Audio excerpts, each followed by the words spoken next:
Hey guys, welcome to the Dark Tales to the Stranger from Hell Highway horror story. Please, if you haven't subscribed to my channel, kindly subscribe to enjoy more horror stories. The rain poured relentlessly, creating an ominous atmosphere on that fateful night 4 years ago. The narrator's skepticism towards religion and God was about to be challenged as he found himself in a life or death situation after a reckless night with his friend, Aaron. As they drove through dangerous winding roads under the influence, tragedy struck when Aaron fell off a mountain ledge. Panicked and desperate, the narrator embarked on a perilous journey to find medical help, only to encounter a mysterious motorcyclist who guided them through the stormy night. This recount of extraordinary events explores themes of faith, guardian angels, and the unsettling presence of dark omens. The narrator's father was a deeply religious man who believed in the intervention of guardian angels when good people faced perilous situations. He held the conviction that ordinary people could be God's instruments to save those in need.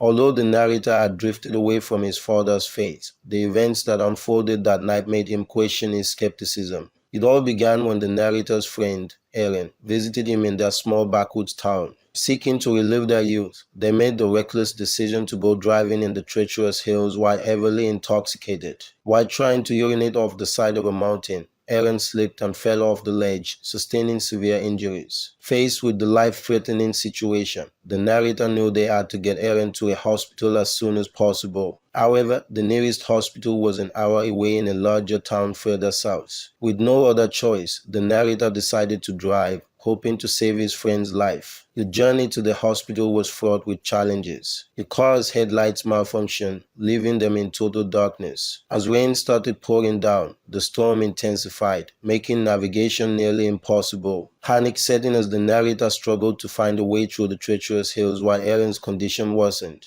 Just when hope seemed lost, a single headlight appeared through the torrential rain. A motorcyclist emerged from the darkness, offering his assistance. The narrator wondered if this was one of his father's guardian angels sent to help him. Desperate for aid, he followed the motorcyclist, who became their guiding light through the perilous roads. As the mysterious motorcyclist led them to safety, the narrator's heart filled with gratitude. However, upon reaching the town, he realized they were half an hour away from the hospital. A sense of foreboding overwhelmed him as he questioned the true intentions of this guardian angel. The events of that night left the narrator with conflicting emotions. On one hand, he felt gratitude for the stranger who guided them through the storm. On the other hand, he couldn't shake the feeling that something was not quite right. The notion of guardian angels and divine intervention now clashed with the unsettling possibility of dark omens lurking in the shadows. The night of darkness and desperation had been an unforgettable experience for the narrator. While the presence of a guardian angel offered hope, the disturbing revelation of the motorcyclist's intentions left a lingering sense of unease. The encounter on that rainy September night had not only challenged his skepticism, but also introduced him to the mysteries of faith and the ominous forces that may exist beyond our understanding. The narrator's journey through this extraordinary night serves as a reminder that life's most crucial moments can unravel in the most unexpected and haunting ways. Let's get into the second story. A young female receptionist in her mid-20s, working in a professional office building in Pasadena, California. Her days are often long and monotonous, spent listening to her favorite true crime podcasts like My Favorite Murder, Crime Junkies, and the new obsession, Let's Not Meet. Little did she know that her fascination with true crime would soon collide with a chilling real-life encounter, leaving her traumatized and fearful for her safety. As a typical Tuesday draws to a close, the protagonist leaves the office around 6 p.m., locking everything up before descending the stairs to the dimly lit parking lot. A brief interaction with the security guard precedes her long walk to the employee parking lot, located on a secluded street devoid of streetlights or through traffic.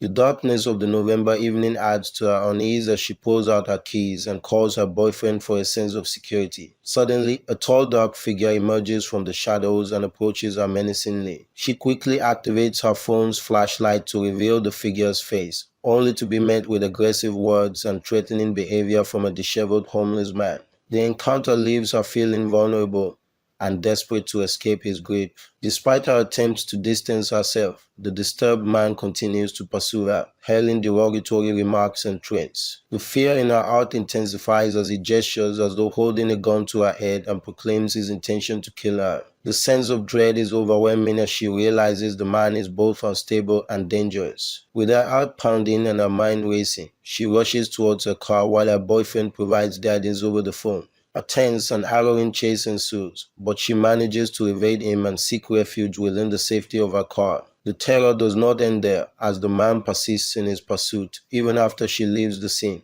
After alerting the security guard and contacting the police, the protagonist seeks shelter inside her office building. The authorities arrive promptly but are unable to apprehend the man. Fearful for her safety, she shares her traumatic experience with her co-workers and office building manager, leading to a trespassing order against the dangerous individual. Despite the initial arrest, the man reappears weeks later, haunting the vicinity of her office building. Fearing that he might be looking for her, the protagonist struggles with anxiety and paranoia. To ensure employee safety, precautions are implemented, such as moving cars to a well-lit parking lot and adopting the buddy system. The protagonist's obsession with true crime podcasts did not equip her for facing a real-life threat. She reflects on the limitations of her knowledge and realizes the importance of preparedness and self-defense. Carrying pepper sprays becomes a new habit as she grapples with the traumatic memories and the haunting presence of her assailant. The receptionist's ordinary Tuesday turned into a nightmare, exposing her to the harsh realities of true crime beyond the realm of podcasts. The encounter with the disturbed man left her shaken,